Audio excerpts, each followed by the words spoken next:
늦가을 찬바람이 창문을 두드리는 저녁, 김정숙은 거실에서 혼자 텔레비전을 보고 있었습니다. 70이 넘은 나이에도 꼿꼿한 자세를 유지하며 앉아있던 그녀의 얼굴에는 깊은 외로움이 서려 있었죠. 아들 민호는 회사 일로 늘 바쁘고 며느리 수진과는 그동안 사이가 좋지 않았거든요. 어머님, 뒤에서 들려온 목소리에 정숙은 깜짝 놀라며 돌아보았습니다. 수진이 따뜻한 차 한 잔을 들고 서 있었어요. 평소 퉁명스럽기만 하던 며느리가 이렇게 다정한 목소리로 부르는 것이 신기했죠. 어머님, 차 드세요. 몸에 좋은 대추차예요. 수진은 정숙 옆에 조심스럽게 앉으며 미소를 지었습니다. 그 미소가 언제부터인가 보지 못했던 따뜻함을 담고 있어서 정숙은 마음 한편이 뭉클해졌어요. 고마워요, 수진아. 그런데 웬일로 이렇게. 어머님, 요즘 많이 외로우셨죠? 수진의 말에 정숙은 순간 말문이 막혔습니다. 그동안 혼자 삼켜왔던 외로움을 며느리가 알아차린 것 같아서 코끝이 시큰해졌거든요. 아니에요, 괜찮아요. 어머님은 항상 그렇게 말씀하시지만 저도 다 알고 있어요.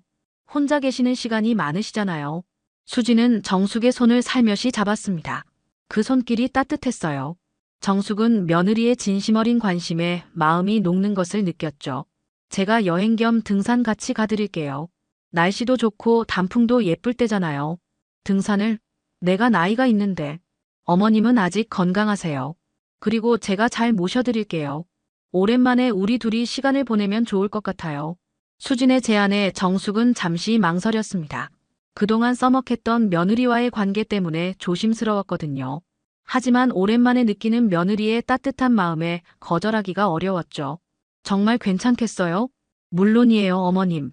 내일 날씨도 맑다고 하니까 딱 좋을 것 같아요. 정숙은 수진의 환한 미소를 보며 고개를 끄덕였습니다. 웬일인지 모르지만 며느리가 이렇게 적극적으로 나서는 것이 고마웠어요.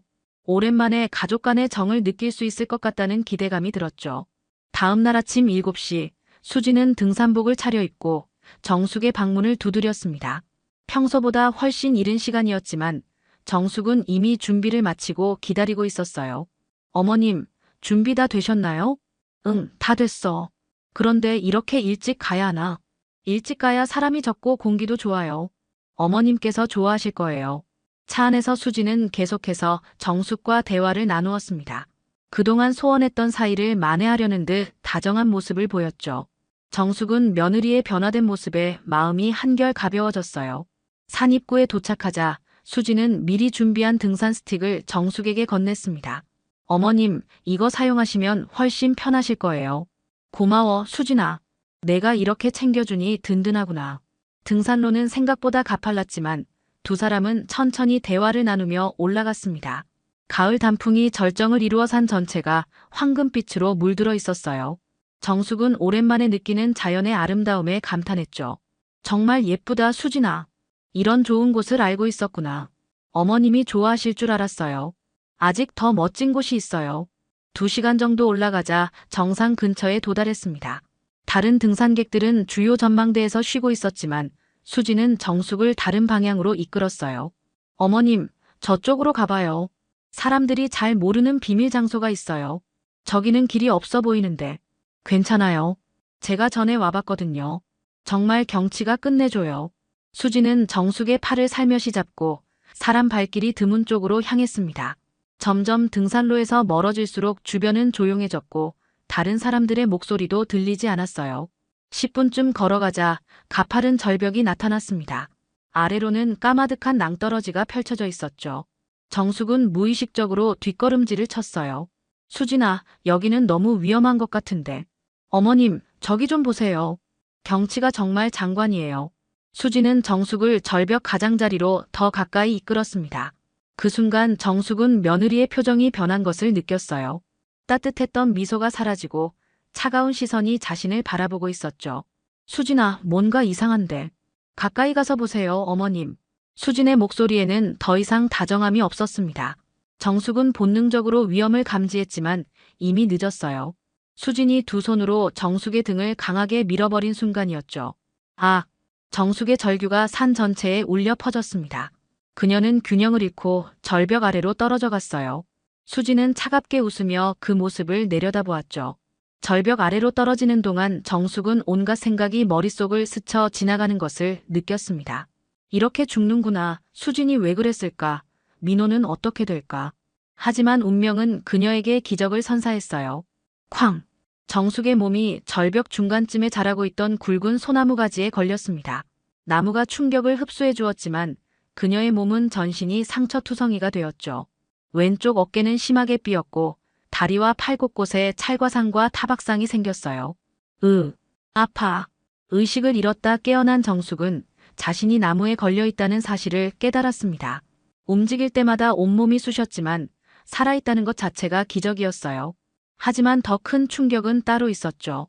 수진이 나를 밀었다.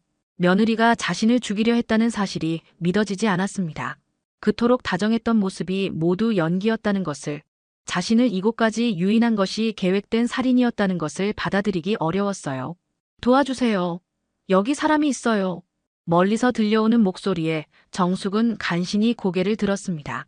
이른 아침 등산을 나온 등산객 2명이 절벽 아래를 내려다보고 있었어요. 저기 할머니가 나무에 걸려 있어요. 빨리 구조대에 신고해야겠어요. 등산객들은 신속하게 행동했습니다. 한 명은 119에 신고를 했고 다른 한 명은 로프를 이용해 조심스럽게 정숙에게 접근했어요. 할머니, 괜찮으세요? 곧 구조대가 올 거예요. 고맙습니다.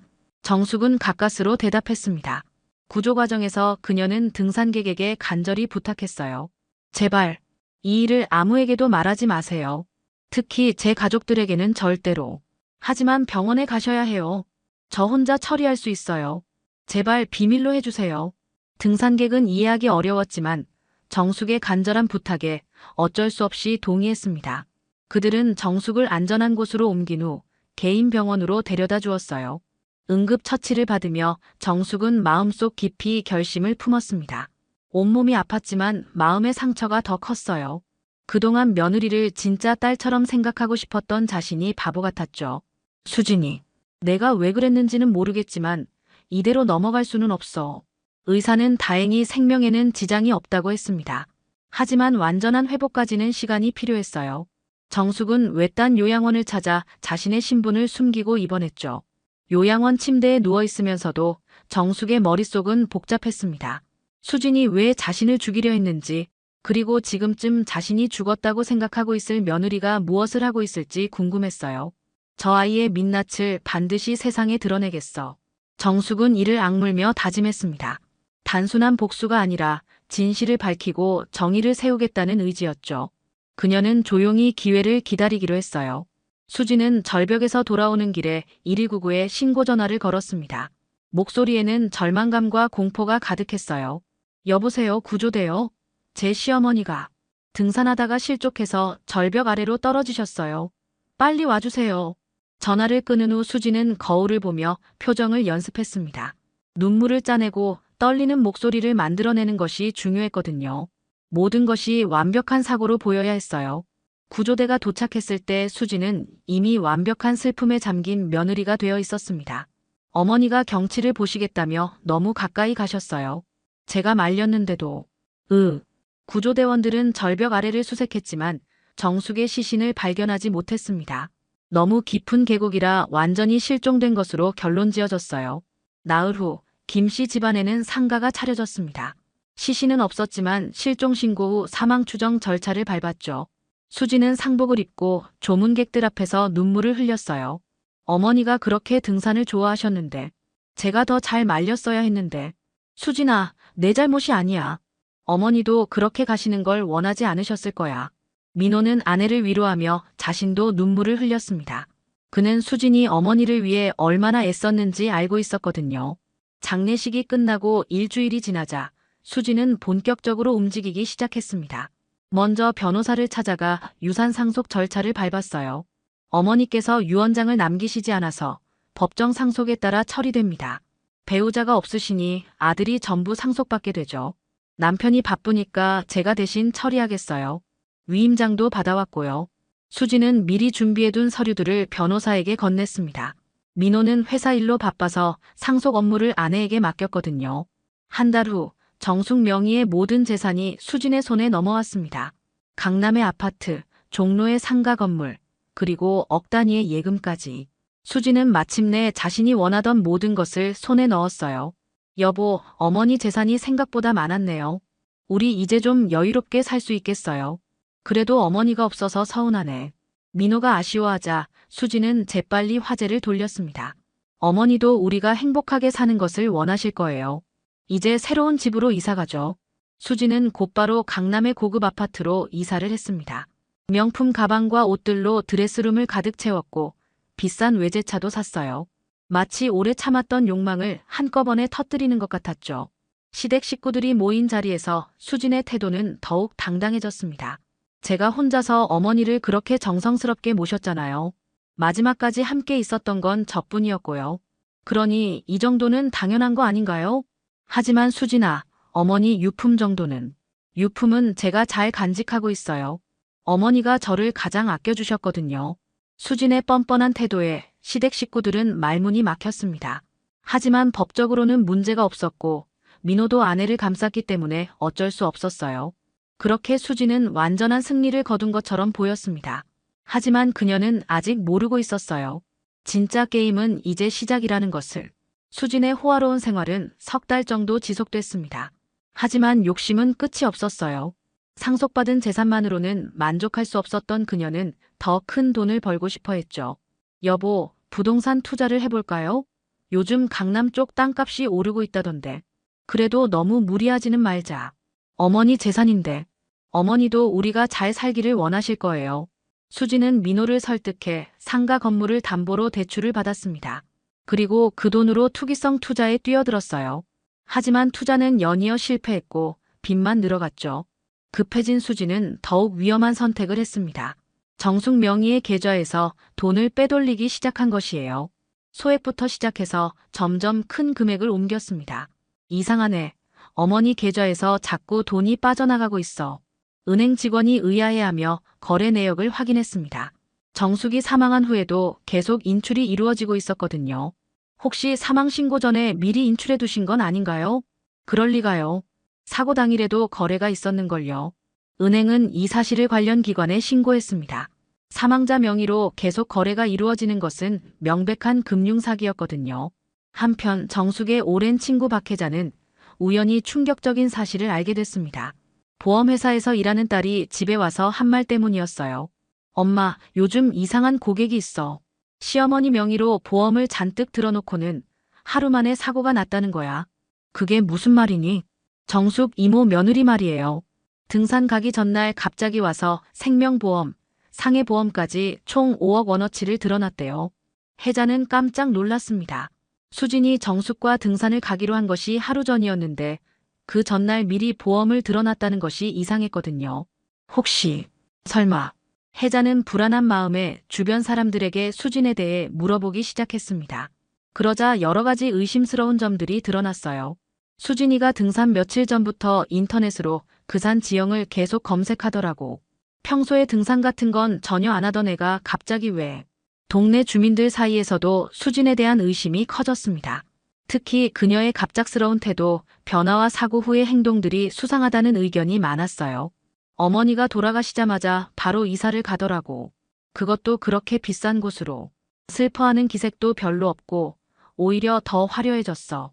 수지는 이런 시선들을 의식하지 못했습니다. 자신의 계획이 완벽했다고 생각했거든요. 하지만 조금씩 벌어지는 균열들은 결국 큰 파열로 이어질 운명이었어요. 그 무렵 외딴 요양원에 숨어있던 정숙은 조용히 움직이기 시작했습니다. 상처가 어느 정도 회복된 그녀는 은밀히 정보를 수집하고 있었어요. 간병사님, 혹시 신문 좀 가져다 주실 수 있나요? 물론이죠. 무슨 기사를 찾으세요? 부고란을.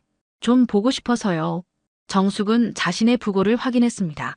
그리고 수진이 얼마나 완벽한 연기를 했는지도 알게 됐죠. 하지만 그녀에게는 확실한 계획이 있었어요. 복수는 차갑게, 그리고 완벽하게 해야 한다는 것을 알고 있었거든요. 2달 후, 수진은 마침내 재산 이전 절차를 모두 마쳤습니다. 정숙 명의로 되어 있던 모든 자산이 완전히 자신의 소유가 된 것이죠. 그날 오후, 그녀는 은행 금고를 방문했어요. 부인, 금고 안에 현금이 상당히 많이 보관되어 있습니다. 확인해 보시겠어요? 네, 당연히 봐야죠. 수지는 설렘을 감추며 금고 안으로 들어갔습니다. 벽면을 따라 늘어선 보관함들이 그녀를 맞이했어요. 정숙이 평생 모은 돈들이 고스란히 들어있을 거라는 생각에 가슴이 두근거렸죠. 여기입니다. 2, 3번 보관함이에요. 은행 직원이 열쇠를 건네자 수지는 서둘러 보관함을 열었습니다. 하지만 그 순간 그녀의 얼굴이 하얗게 변했어요. 보관함 안은 텅 비어 있었거든요. 이상하네요. 분명히 현금이 있었는데 언제 확인해 보셨나요? 한 달 전까지만 해도. 수지는 당황하며 다른 보관함들도 확인해 봤습니다. 하지만 모든 보관함이 비어 있었어요. 수억 원에 달하는 현금이 흔적도 없이 사라진 것이죠. 혹시 다른 분이 접근한 적은 없나요? 그럴 리가 없습니다. 이 금고는 철저한 보안 시스템으로 관리되거든요. 수지는 혼란스러웠습니다. 도무지 이해할 수 없는 상황이었어요. 그때 금고 뒤편에서 발소리가 들려왔죠. 찾고 있는 게 뭐니? 낡고 익숙한 목소리에 수지는 천천히 뒤를 돌아봤습니다. 그리고 그 순간 세상이 멈춘 것 같았어요. 분명히 자신이 절벽에서 밀어 죽였을 사람이 멀쩡히 서 있었거든요. 시어머니. 정숙은 지팡이에 의지한 채 천천히 걸어 나왔습니다. 얼굴에는 상처 자국이 남아 있었지만 눈빛만은 예전보다 더욱 날카로웠어요. 놀랐구나, 수진아. 어떻게 살아계신 거예요? 수진의 목소리는 떨리고 있었습니다. 유령을 본 것 같은 공포가 온몸을 휩쓸었어요. 완벽했던 계획이 무너지는 순간이었죠. 내가 찾는 돈, 그건 내 돈이란다. 정숙은 차분한 목소리로 말했습니다. 그 침착함이 오히려 더욱 무서웠어요. 수진은 뒷걸음질치며 벽에 등을 대고 서 있었죠. 저는 어머니가 돌아가셨다고 생각해서 돌아가길 바랐겠지. 날 절벽에서 밀어버렸으니까. 정숙의 말에 수지는 완전히 말문이 막혔습니다. 자신의 범행이 들통났다는 사실을 깨달은 것이죠. 아니에요. 그건 사고였어요. 사고라고. 내가 나를 그곳으로 유인한 것도 사고였고 미리 보험을 들어놓은 것도 사고였단 말이니. 정숙은 모든 것을 알고 있었습니다. 수진의 계획부터 그 후의 행동까지 빠짐없이 파악하고 있었어요. 제발, 어머니.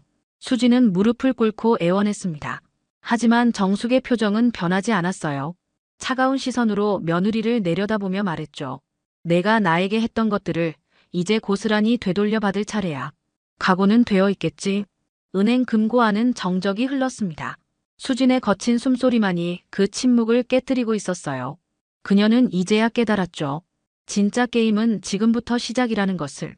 수진이 정숙과 마주친 그날 밤, 정숙은 준비해둔 모든 증거들을 정리했습니다. 지난 석 달 동안 그녀는 단순히 숨어만 있었던 것이 아니라 치밀하게 복수를 계획하고 있었거든요. 먼저 정숙은 자신을 구해준 등산객을 다시 찾아갔습니다. 그날의 진실을 증언해달라고 부탁하기 위해서였어요. 할머니, 정말 괜찮으셨어요? 그런데 왜 그때 비밀로 해달라고? 사실은 제 며느리가 저를 밀어뜨린 거였어요. 증거를 모으기 위해 죽은 척 했던 것이죠. 등산객은 충격을 받았습니다. 하지만 그날 수상했던 점들을 떠올리며 정숙의 말을 믿었어요. 혹시 그날 블랙박스나 사진 같은 걸 찍으신 게 있나요? 그러고 보니 제 액션캠으로 등산 영상을 찍고 있었는데. 등산객은 집에 돌아가 그날의 영상을 확인했습니다. 그리고 놀라운 장면을 발견했어요. 멀리서나마 수진이 정숙을 미는 모습이 선명하게 담겨 있었거든요. 이걸로 충분할 것 같네요. 정숙은 결정적인 증거를 손에 넣었습니다. 이제 법정에서 수진의 범행을 입증할 수 있게 된 것이죠. 다음 날 정숙은 경찰서로 향했습니다. 담당 형사는 이미 수진의 의심스러운 행동들에 대해 조사를 진행하고 있었어요. 할머니, 정말 살아계셨군요. 저희도 이 사건이 수상하다고 생각하고 있었습니다. 어떤 부분이 수상했나요? 우선 보험금 문제예요. 사고 전날 갑자기 고액 보험을 들어놓은 것, 그리고 사망 후 재산 처분이 너무 빨랐던 점 등이요. 형사는 그동안 수집한 정황 증거들을 보여주었습니다. 수진의 인터넷 검색 기록, 은행 거래 내역, 보험 가입 내역 등이 모두 그녀에게 불리한 증거들이었어요. 이제 피해자께서 직접 나타나셨으니 구속영장을 신청할 수 있겠습니다. 일주일 후 법정에 선 수진은 완전히 다른 모습이었습니다. 더 이상 우아한 옷차림도 당당한 태도도 없었어요. 초췌해진 얼굴로 피고인석에 앉아 있었죠. 피고인은 피해자를 산 절벽으로 유인한 후 고의로 밀어뜨려 살해하려 했습니까? 저는 저는 그런 의도가 아니었습니다. 하지만 검사가 제시한 증거들은 명확했습니다. 액션캠 영상에는 수진이 정숙을 미는 장면이 선명하게 담겨 있었고 보험 가입 시점과 사고 발생 시점의 연관성도 명백했어요. 피고인은 사고 전날 피해자 명의로 총 5억 원의 생명보험에 가입했습니다. 그리고 다음날 바로 피해자를 절벽으로 유인해 살해를 시도했죠. 방청석에 앉아있던 민호는 아내의 진면목을 보고 경악했습니다. 그동안 자신이 얼마나 속아 살았는지 깨닫는 순간이었어요. 어머니, 정말 죄송합니다. 제가 아내를 제대로 보지 못했습니다. 정숙은 아들의 사과를 받으며 복잡한 심정이었습니다. 하지만 진실이 밝혀진 것에 대한 안도감이 더 컸어요. 판결을 선고하겠습니다. 피고인 박수진은 살인미수, 보험사기, 재산횡령 등의 혐의로 징역 12년을 선고합니다. 안 돼요. 어머니, 제발 한 번만 용서해 주세요. 수진은 법정에서 울부짖으며 정숙에게 애원했습니다. 하지만 정숙은 차갑게 돌아섰어요. 내가 나를 절벽에서 밀던 그날 이미 모든 게 끝났어. 수진은 결국 수갑을 찬 채 법정에서 끌려나갔습니다. 그동안 그녀가 차지했던 모든 재산은 원래 주인에게 돌아갔고 보험금 사기 시도도 무산됐죠. 법정을 나서는 수진의 모습은 처참했습니다. 수갑에 채인 손목과 초라한 죄수복 차림으로 더 이상 예전의 우아함은 찾아볼 수 없었어요. 취재진들의 플래시가 터지는 가운데 그녀는 고개를 숙인 채 호송차에 올랐죠. 피고인 박수진, 살인미수와 보험사기 등의 혐의로 징역 12년이 확정됐습니다. 기자들의 외침이 법원 계단을 가득 메웠습니다. 수진의 범행은 이미 전국적인 관심사가 되어 있었거든요. 며느리가 시어머니를 죽이려 했다는 충격적인 사건이었으니까요. 교도소 면회실에서 수진은 남편 민호와 마지막 대화를 나눴습니다. 유리창 너머로 마주본 민호의 표정에는 실망과 분노가 가득했어요. 수진아, 도대체 왜 그랬어? 어머니가 너한테 뭘 잘못했다고. 여보, 저도 모르겠어요. 그때는 정말 미쳐 있었나 봐요. 수진은 울먹이며 대답했지만 민호의 마음은 이미 돌아서 있었습니다. 그는 이혼 서류를 꺼내놓으며 차갑게 말했어요. 우리 이제 끝이야. 아이들도 내 존재를 잊고 살게 할 거야. 제발, 한 번만 기회를. 기회는 이미 줬어. 내가 어머니를 밀어뜨린 순간 모든 게 끝난 거야. 민호는 더 이상 말하지 않고 자리를 떴습니다. 수진은 혼자 남겨진 면회실에서 오열했지만 아무도 그녀의 눈물에 관심을 두지 않았어요. 시댁 식구들도 마찬가지였습니다. 예전에는 그나마 예의상 챙겨주던 사람들도 모두 등을 돌렸죠. 우리 어머니를 그렇게 해놓고도 부끄러운 줄 모르나. 앞으로 우리 집안과는 아무 상관없는 사람이야. 수진이 그토록 집착했던 재산과 지위, 그 모든 것들이 하루아침에 사라졌습니다. 강남의 호화 아파트도 명품 가방들도 비싼 외제차도 모두 압류되어 경매에 넘겨졌어요. 한편 정숙은 자신의 집으로 돌아와 평범한 일상을 되찾았습니다. 몸의 상처는 아직 완전히 낫지 않았지만 마음만은 한결 가벼워졌어요. 어머니, 정말 죄송했습니다. 제가 수진이를 제대로 보지 못해서. 민호는 어머니 앞에서 무릎을 꿇고 사과했습니다. 정숙은 아들을 일으켜 세우며 따뜻하게 안아주었어요. 너도 속은 거야. 사람 마음속은 정말 알 수 없는 법이니까. 앞으로는 제가 더 잘 모시겠습니다.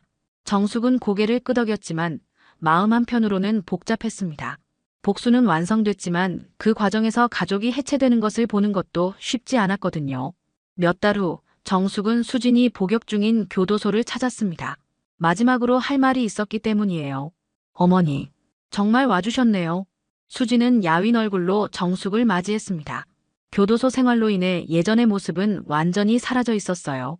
수진아, 내가 왜 그랬는지 정말 궁금했어.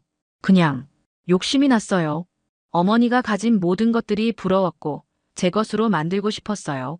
수진의 솔직한 고백에 정숙은 한숨을 쉬었습니다. 결국 욕망이 사람을 망치게 만든 것이죠. 욕심은 언제나 자신이 파낸 절벽으로 추락하게 만드는 법이야. 정숙은 마지막 말을 남기고 교도소를 떠났습니다. 수진은 면회실 유리창에 손을 대고 시어머니의 뒷모습을 바라봤어요. 그제야 자신이 얼마나 소중한 것들을 잃었는지 깨달았지만 이미 모든 것이 늦었죠. 수진은 남은 형기를 복역하며 자신의 죄를 속죄해야 했습니다. 그녀가 욕망으로 파낸 절벽은 결국 자신을 가장 깊은 나락으로 떨어뜨렸어요. 욕망은 언제나 자신이 파낸 절벽으로 추락하게 만든다는 진리를 온몸으로 깨닫게 되었죠.